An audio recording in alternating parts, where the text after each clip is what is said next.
আজি ডিউটিৰ পৰা আহোঁতে মোৰ ছোৱালীজনী ক'লে কৈছে যোৱাতে আমাৰ ঘৰত ভাত খাই যাবা। তাৰমানে মোৰ নিজৰ ছোৱালী নহয়, মোৰ ভতিজা ছোৱালী, যিহেতুকে মোৰ নিজৰ ছোৱালীজনী নাই। মোৰ ভতিজা ছোৱালীজনীয়ে ক'লে আৰু কৈছে কি জেঠি আমাৰ ঘৰত যোৱাতে ভাত খাই যাবি। মানে মই ভাত খোৱাই নহ'ল, তাতে খালোঁ অলপমান, কিন্তু ঘৰৰ ভাতকেইটা নাখালে মোৰ মনটো খুবেই বেয়া লাগে। মোৰ মানুহজনে ৰান্ধি থৈ দিয়ে, হয়নে নহয় গাইজ? আজি মোৰ মানুহজনো ভাত খোৱা নাই, মানুহজনো খোৱা নাই। এইয়া দেখিছেনে, যেনে ভাত সেনে আছে। মই ক'লোঁ কি তেওঁক, মই আজি ইয়াতে ভাত খাই যাম, আপুনি ভাতকেইটা খাবচোন। কৈছে কি এয়া চব্জি দেখিছেনে, এয়া চব্জি যেনেকৈ ৰান্ধিছে এনেকৈ আছে, এয়া যেনেকৈ ৰান্ধিছে এনেকৈ আছে, খোৱা নাই। তাৰমানে মই যদি ভাত নাখাওঁ ঘৰত, তেওঁ নাখায়, অকলে থাকে যে বেয়া লাগে। সেইকাৰণে মই ৰাস্তা ঘাটে কাৰো ঘৰতে মই ভাত নাখাওঁ। কিয় নাখাওঁ কওকচোন? যিহেতুকে মোৰ মানুহজনে ৰখি থাকে ভাত খাবৰ কাৰণে, বেয়া লাগে, মোকে আশা কৰি থাকে, হয়নে নহয়? সেইকাৰণে মই গাইজ ক'তো ভাত নাখাওঁ। এলা চাহ পৰিছে, দুনিয়াৰ পিপৰা উঠিছে, দেখিছেনে?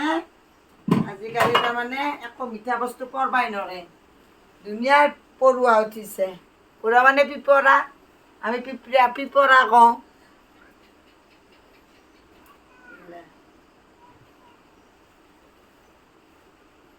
ইমান হেৰি উঠছে না।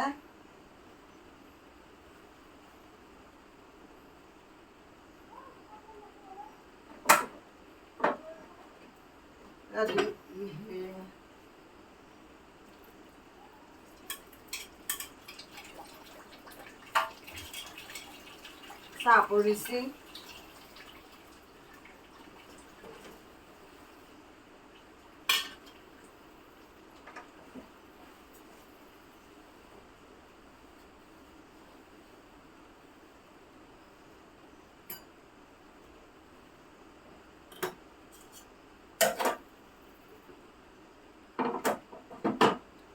মোৰ মানুহজনে লালমাটিত গেছি মাছ আনিবৰ কাৰণে, এতিয়ালৈকে অহাই নাই। অকলে আছোঁ, ভালো লগা নাই, অকলে থাকিলে মোৰ খুবেই বেয়া লাগে।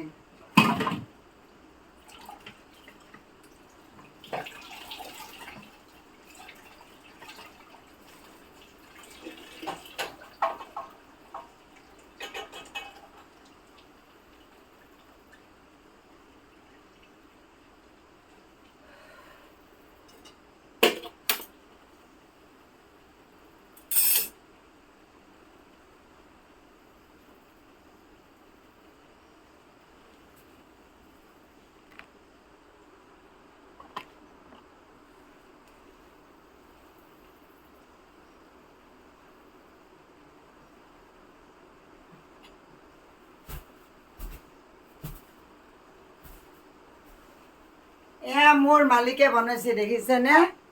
এয়া কিহৰ কওকচোন? এয়া হৈছে বস্তাৰ মালিকে বনাইছে। যদি কাৰোবাক লাগে মোক কমেণ্ট কৰিবচোন, আমাৰ মালিকে বনাই দিব। এনেকুৱা এই লাঠি বিচনা জোকাৰিবৰ কাৰণে খুবেই ভাল, চোফা জাকাৰক, বিচনা জাকাৰক খুব ভাল, গম পাইছে? গতিকে আমি ইয়াত এইগিলা বিচনা এইগিলাই জোকাৰি থাকোঁ, এনেকৈ চব বিচনা চিচনা এডালে জোকাৰোঁ। ঠিক আছে গাইজ, ভিডিঅ'টো ফাৰ্ষ্টৰ পৰা লাষ্টলৈকে চাব। যিহেতুকে নাজানো, চবে আগুৱাই নিয়কচোন। আজি ঘৰতে কালি ঘৰতে তেহে জানা হ'ম, হয়নে নহয় গাইজ? গতিকে চবে ভালে কুশলে থাকিব, আল্লাহৰ ওচৰত দোৱা কৰোঁ।